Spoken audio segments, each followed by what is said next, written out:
Welcome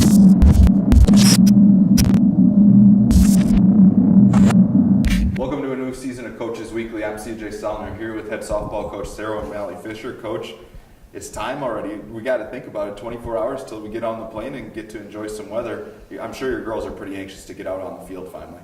Yeah, you know, the fortunate part for us is we actually were on our field Monday and Tuesday of this week. It was beautiful weather, and so we pulled the tarp and took care of it, so they got a little bit of work outside on the turf and on our field.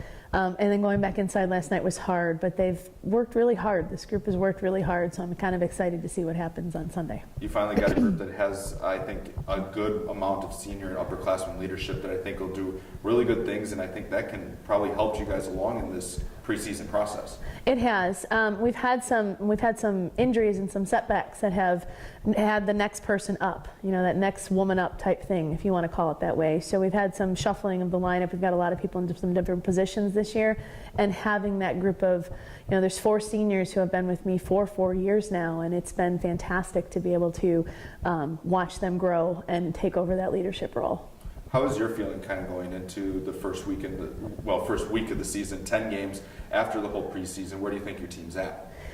You mean talking about actually what we use spring training for? Yeah. You know, I love the idea of spring training because we get to play around with things a little bit. We get to see what we are made of in a way and prepare ourselves for conference, which is always extremely, you know, competitive each and every year.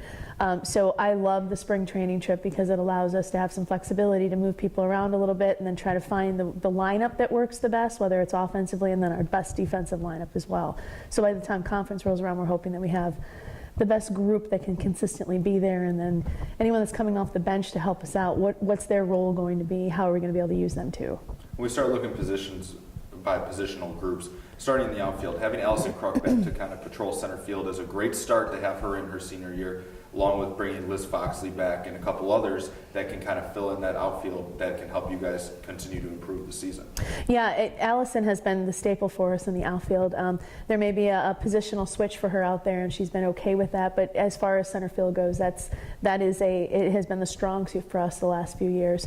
It's not only that, it's her work ethic, and I think that helps with everybody. You know, our younger kids who are there, it really shows that what you can do, you know, because she's a different player now than she was when she was a freshman, you know, so it's really nice for her to be able to show what that work does so that the younger ones can really see that it pays off in the long run.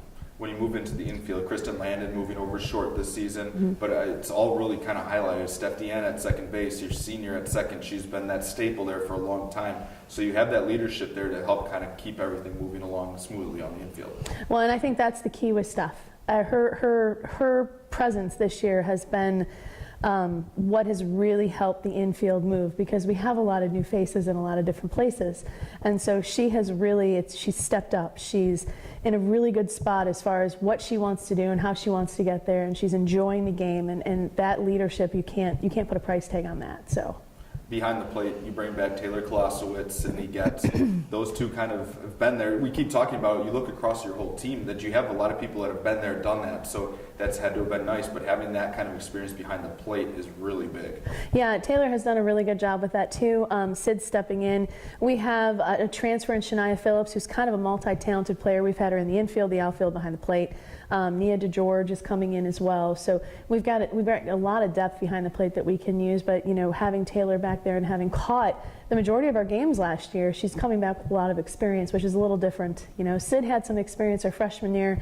She had a pretty bad concussion last year, and it took her a really long time to get back, but she's stepping up not just behind the plate, but in the infield as well. So there's a lot of really great depth that the catchers are providing us in all of our positions across the board. Yeah, and then finally, inside the circle, Marita Van Dyke to highlight, just having her back is awesome in and of itself, and then having Julia Nation back as well is a good 1-2 punch to start off, along with a couple newcomers in.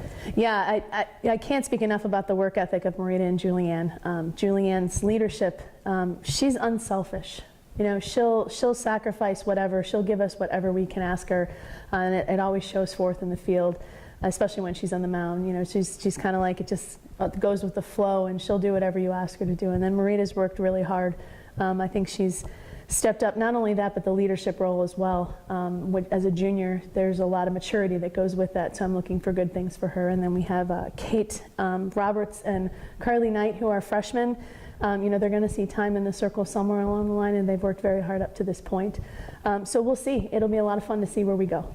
It's been cool to see some of the people when you talk about maturity that have matured, and I think that's going to help a new group that we'll get to talking about. But I mean, you talk about Riley and a couple of these people that have kind of come along and they've kind of come out of their shells. I think that's going to just help improve this team and get the newcomers really into the system really quickly this season. Yeah, for sure. I can't say enough about Katie Sullivan as well. Katie had an injury way back in the fall that we weren't sure specifically if she was going to be able to play or not the rest of her senior year.